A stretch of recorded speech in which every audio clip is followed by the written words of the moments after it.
सक्रिय राजकारणामध्ये येण्याचा काही विचार आहे का आणि निवडणूक लढवणार का? हे बघा, आता मी हे दोन गोष्टी वेगळ्या पकडतो. बरं. जर तुम्ही विचारलं की सक्रिय राजकारणामध्ये येणार का, तर मी म्हणेन गेल्या 1.5-2 वर्षापासून मी सक्रिय राजकारणामध्ये आहे. आणि सक्रिय इलेक्टोरल पॉलिटिक्स ज्याला आणि आपण सक्रिय राजकारण म्हणजेच निवडणूक लढवणं का, तर त्याला आपण नाही म्हणतो. आता म्हणजे हे उदाहरण खूप लोकांना बोचणार आहे. पण आपण बाळासाहेब ठाकरेंचं एक्झाम्पल घेतलं. त्यांनी कधी निवडणूक नाही लढवली. पण आपण कधी हे म्हणू का ते सक्रिय राजकारणी नव्हते? कधीच नाही म्हणणार. खरं. सो तो तसा एक अंडरस्टँडिंगचा भाग येतो.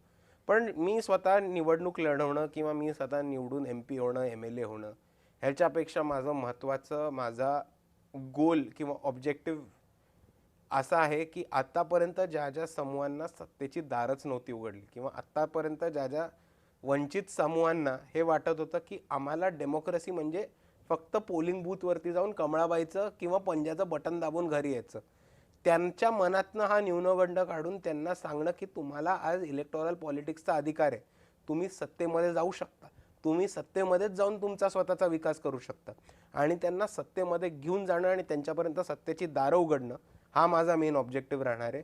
नॉट की मी स्वतः इलेक्शनला उभं राहीन.